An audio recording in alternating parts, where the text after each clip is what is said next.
Guys, તમારા બધાનું સ્વાગત છે મારી એક કુકિંગ ચેનલની અંદર. તો આજે આપણે બનાવવાના છીએ સમોસા. જી હા ગાઈસ, આજે આપણે સમોસા બનાવવાના છે.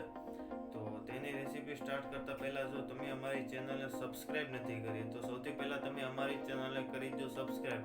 એની બાજુમાં જે બેલ આઇકન છે તેને કરી દો પ્રેસ, જેથી હું જ્યારે નવા વિડીયો અપલોડ કરું ત્યારે નોટિફિકેશન પહેલાં મળે અને તમે પહેલાં અમારો વિડીયો જોઈ શકો. તેના માટે તે બેલ આઇકનને કરી દો પ્રેસ. ચાલો કરીએ છીએ વિડીયોને સ્ટાર્ટ. તો તેના માટે આપણે 500 ગ્રામ જેટલા બટેકા લેવાના છે અને તે બટેકાને આપણે બાફી નાખવાના છે.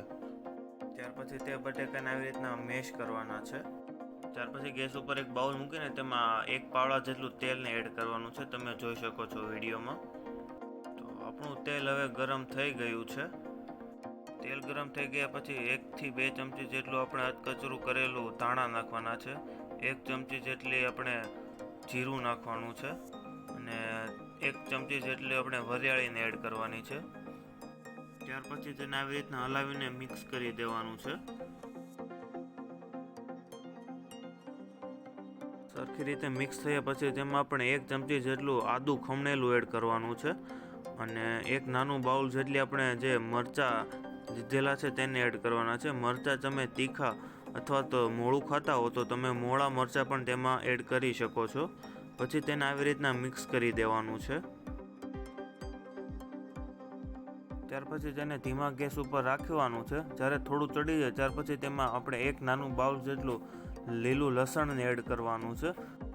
જો તમે જૈન બનાવવા માંગતા હો તો તેમાં આપણે લીલું લસણ એડ નથી કરવાનું. પછી તેને આવી રીતના હલાવીને મિક્સ કરી દેવાનું છે. તમે જોઈ શકો છો.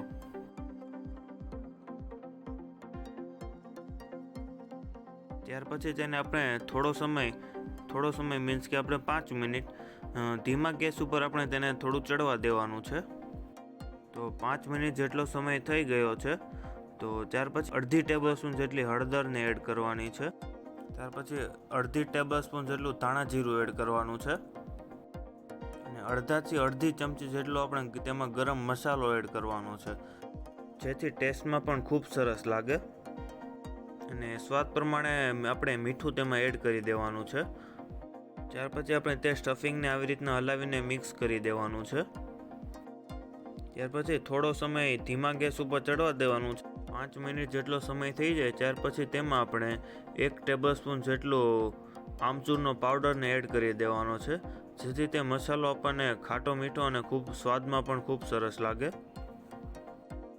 ત્યાર પછી તમે જે પ્રમાણે તીખું ખાવા ઈચ્છતા હોય તે પ્રમાણે આપણે તેમાં લાલ મરચું એડ કરવાનું છે અને તે લાલ મરચું એડ કર્યા બાદ આવી રીતના તે સ્ટફિંગને હલાવીને મિક્સ કરી દેવાનું છે અને ગેસ આપણે ત્યાર બંધ કરી દેવાનો છે.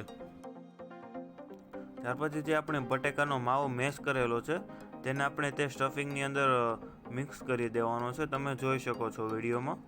ત્યાર પછી તે બટેકાનો માવો થોડો ઘણો મિક્સ થઈ જાય ત્યાર પછી તેમાં આપણે લીલા ધાણાને એડ કરી દેવાના છે અને તે લીલા ધાણા એડ કર્યા બાદ તેને પણ સરખી રીતે હલાવીને મિક્સ કરી દેવાના છે. તો તમે જોઈ શકો છો કે આપણી જે સમોસાની અંદર જે સ્ટફિંગને એડ કરવાનું છે તે એકદમ તૈયાર થઈ ગયું છે. ત્યાર પછી આપણે લોટ બાંધવા માટે એક બાઉલને લેવાનું છે. તમે જોઈ શકો છો તેમાં 250 ગ્રામ જેટલો આપણે મેંદો એડ કરવાનો છે. ત્યાર પછી તે મેંદાની અંદર આપણે સ્વાદ પ્રમાણે મીઠું એડ કરી દેવાનું છે. ત્યાર પછી તે લોટની અંદર આપણે 4 થી 5 ચમચી જેટલું ઘીને એડ કરી દેવાનું છે. તમે જોઈ શકો છો વિડીયોમાં. ઘીને તેમાં એડ કરવાથી આપણે જે સમોસા બનશે તે એકદમ ક્રિસ્પી બનશે. ઘી એડ કર્યા બાદ આપણે આવી રીતના હલાવી નાખવાનું છે. તમે જોઈ શકો છો વિડીયોમાં.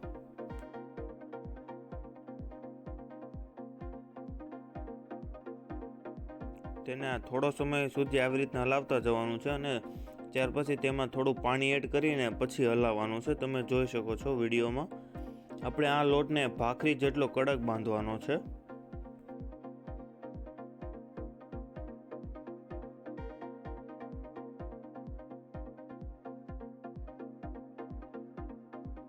થોડો લોટ બંધાઈ જાય ત્યાર પછી તેમાં 1 ટેબલ સ્પૂન જેટલા આપણે અજમાને એડ કરી દેવાના છે અને અજમાને એડ કર્યા પછી તેને ફરીથી મિક્સ કરી દેવાના છે, જેથી આપણે જે અજમા તેમાં એડ કરેલા છે તે પણ લોટમાં સરખી રીતે ભળી જાય.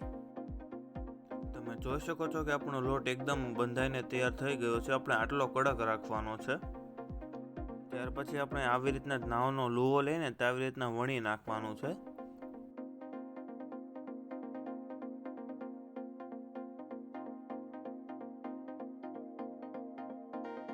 તમે જોઈ શકો છો કે આપણે તે લુવાને આવી રીતના થોડો મોટો વણી નાખવાનો છે.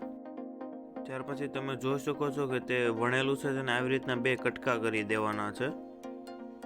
પછી બેને આવી રીતના જુદા પાડી દેવાના છે. ત્યાર પછી તમે વિડીયોમાં જોઈ શકો છો કે લોટની કોર પર પાણી લગાડીને આવી રીતના તમારે વાળી દેવાનું છે.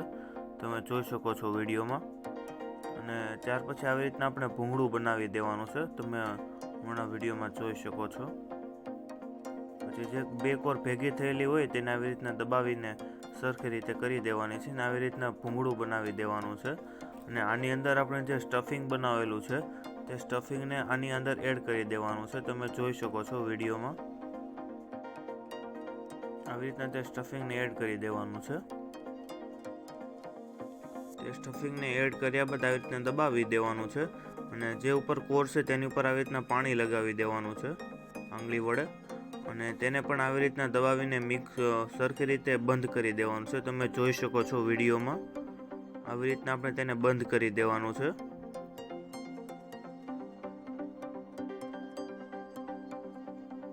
તમે જોઈ શકો છો કે આપણું સમોસું કાચું એકદમ રેડી થઈ ગયું છે. આવી રીતના આપણે 2 જ સમોસા બનાવેલા છે. તમે આવી રીતના જેટલો આપણો લોટ છે તેટલા આપણે સમોસા બનાવી લેવાના છે. ત્યાર પછી મેં અહીંયા ગેસ ઉપર તેલને ગરમ કરવા માટે મૂકી દીધું છે. તમે જોઈ શકો છો વિડીયોમાં. ત્યાર પછી આપણું તેલ અહીંયા આવી ગયું છે. અને તેલ આવી જાય ત્યાર પછી તેમાં આપણે આવી રીતના સમોસાને તળવા માટે એડ કરી દેવાના છે. તમે જોઈ શકો છો વિડીયોમાં. અને આપણે ગેસને બહુ ધીમો પણ ને એને બહુ ફૂલ પણ નહીં, મીડિયમ ઉપર રાખવાનો છે.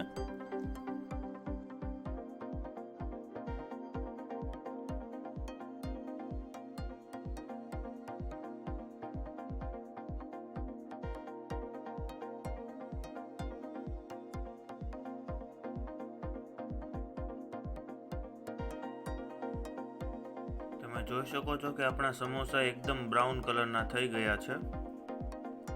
જ્યાં સુધી આપણા સમોસા ફૂલ બ્રાઉન ન થઈ જાય ત્યાં સુધી આપણે તેને તળાવવા દેવાના છે.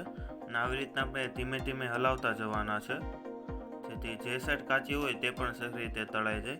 તો તમે જોઈ શકો છો કે આપણા સમોસા તળાઈને એકદમ રેડી થઈ ગયા છે. અને આપણે તેને એક પ્લેટમાં પણ કાઢી લઈએ છીએ. તો તમે જોઈ શકો છો કે આપણા અહીંયા બિહારી સમોસા એકદમ તૈયાર થઈ ગયા છે.